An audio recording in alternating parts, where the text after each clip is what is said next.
Lensa udah, audio udah. Oke.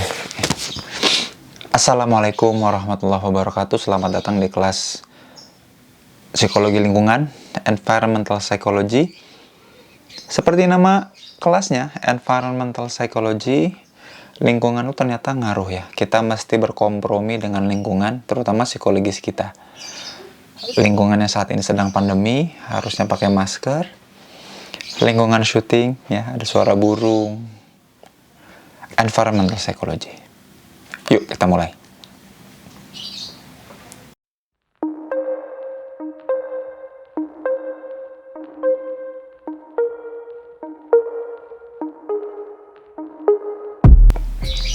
Saya mulai dari sejarahnya dulu aja ya. Biasanya memang kalau kelas itu seneng banget ngomongin sejarah. Kok bisa ada, apalagi sebuah cabang dari ilmu psikologi yang namanya Environmental Psychology atau psikologi lingkungan. Kok bisa ada ya cabang psikologi yang namanya psikologi lingkungan? Jadi ada tokoh namanya Egon Brunswick ya, Egon Brunswick. Mungkin nanti ada tulisannya di bawah. Yang hidup dari tahun 1903 sampai 1955. Nah, salah satu kritik dan juga ide dari Brunswick adalah gini, kok psikologi tuh ngomongin diri ke dalam ya. Jadi kalau kita ngomongin manusianya tuh diri yang ke dalam. Jadi ada manusia, terus isinya, dalaman psikologisnya. Padahal kata Brunswick itu manusia itu habitatnya, ya, kebiasaannya, aktivitasnya tidak terlepas dari lingkungan sekitarnya. Kok kenapa psikologi ya zamannya Brunswick hidup ya tahun berarti berapa? 1903 sampai tahun 1955, selama 50 tahunan hidup. Kok kalau bahas psikologi kok ngomonginnya tuh diri dan ke dalam diri. Jadi makin ke dalam, bukan malah meluas, bukan mulai melibatkan di sekitarnya. Karena kalau kata Brunswick, bisa jadi hal-hal yang berpengaruh ke psikologi seseorang itu erat kaitannya sama properti. Jadi Brunswick tuh pakai kata namanya environmental properties. Kalau kita pengen menggali dan mengenali psikologi seseorang, harus cek juga environmental propertiesnya. Contoh, makanya kan yang seru kayak gini. Kalau kita pengen tahu tentang kepribadiannya seseorang, psikologisnya seseorang, lihat properti lingkungannya. Di lingkungannya dia punya apa? Misalkan punya handphonenya merek apa? Makanya dengan handphone merek itu, maka seperti apa kepribadiannya, kan gitu ya.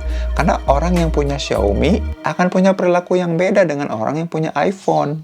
Ya, orang yang ekosistemnya, kan lingkungannya Apple akan beda. Mac OS akan beda lingkungannya dengan orang-orang yang lingkungannya atau environment-nya, ekosistemnya adalah Windows.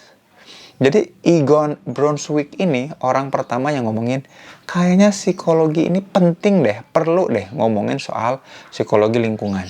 Dan selain Egon Brunswick, orang kedua yang kemudian jadi bapak psikologi lingkungan adalah Kurt Lewin. Karena Lewin mengamini dan kemudian menjadikan idenya Brunswick itu ide yang kemudian saat ini menjadi kajian yang disebut dengan Environmental Psychology. Nama Egon Brunswick memang tidak begitu dikenal dibandingkan Kurt Lewin ya, karena memang masa hidup lah ya, kan tadi saya bilang 1903 ya sampai 1955. Nah, tahun 55 itu ya psikologi memang masih masuk ke dalam diri.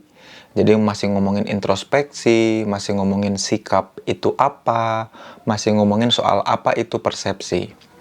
Nah, Kurt Lewin ini menjadi sosok yang lebih menonjol, lebih dikenal untuk mempromosikan psikologi lingkungan karena kemudian dia berada di arus orang-orang sedang bereksperimen. Jadi tahun 60-an itu akademisi psikologi itu banyak yang lagi asyik atau lagi ngetrennya itu bereksperimen. Jadi ngajak orang ke laboratorium, di laboratorium lalu disetting, dilakukan eksperimen-eksperimen terkait psikologi. Ya mungkin kalau teman-teman pernah ingat ada eksperimennya Milgram ya yang di setrum itu. Juga Solomon Asch ya tentang kartu ya, menyocokkan dan banyak banget eksperimen Bahkan persepsi sikap pun mulai dieksperimenkan ya. Bill Swan, Snyder. Nah, Kurt Lewin di situ sangat vokal bilang kayak gini, loh kok manusia dicerabut dari habitatnya? Kok manusia diambil dari habitatnya? Habitatnya ngapain? Ya habitatnya adalah ada di lingkungan. Lingkungan yang natural, bukan lingkungan laboratorium. Jadi membawa manusia ke tempat eksperimen, ke laboratorium, untuk diuji sebab akibatnya lewat kausalitas hipotesis eksperimen, itu kayaknya kurang manusiawi, kata Kurt Lewin. Dan kalaupun mau melakukan penelitian, kata Kurt Lewin, penelitiannya itu haruslah yang berfokus pada solusi atau problem solving. Makanya kemudian Kurt Lewin punya satu kaidah metodologi yang khas yang disebut dengan action research. Jadi kita harus aksi di masyarakat yang ada solusinya, dan itu yang saya adopsi banget untuk disertasi saya. Tapi itu sejarah awal mula berkembangnya atau orang mulai aware bahwa kita butuh psikologi lingkungan. Environmental psychology, yaitu psikologi yang kemudian melibatkan lingkungannya. Jangan sampai manusia itu dipisah dari lingkungannya. Karena kebanyakan waktu itu ketika membahas manusia masih misahin diri sama lingkungannya. Jadi seolah-olah manusia itu sesuatu entitas yang unik, satu terpisah dari konteks. Padahal ternyata konteks itu ngaruh banget. Nah, pertanyaannya seberapa mengaruh konteks? Ngomong-ngomong soal konteks, saya dulu pernah diajak sama teman saya untuk merasakan sensasi baru makan bakso. Pertama-tama, saya nggak terlalu suka bakso ya. Jadi saya bukan orang yang terlalu suka bakso. Ya, kalaupun makan bakso itu bukan soal enak nggak enak, yang penting ada yang masuk dan kenyang gitu. Kalau buat saya bakso. Nah, teman saya ini suka bakso dan dia pernah dulu ngajakin makan di sebuah tempat yang ngasih konteks yang berbeda. Jadi kalau biasanya makan bakso itu di mangkok ya, nikmatnya seperti bayangan kita lah kalau makan bakso seperti apa kuahnya ya.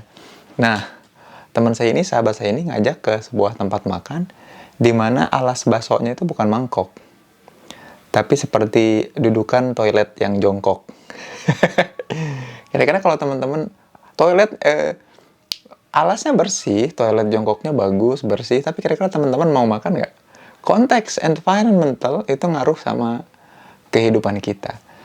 Nah, ternyata para peneliti mulai menyadari bahwa ada yang berpengaruh pada psikologi seseorang. Padahal tempatnya bersih, makanannya disajikan dengan higienis, tapi karena lingkungannya, konteksnya terasosiasi sama sesuatu yang mungkin menjijikan, jadinya seolah menjijikan. Saya nggak mau makan di situ, nggak mesen saya.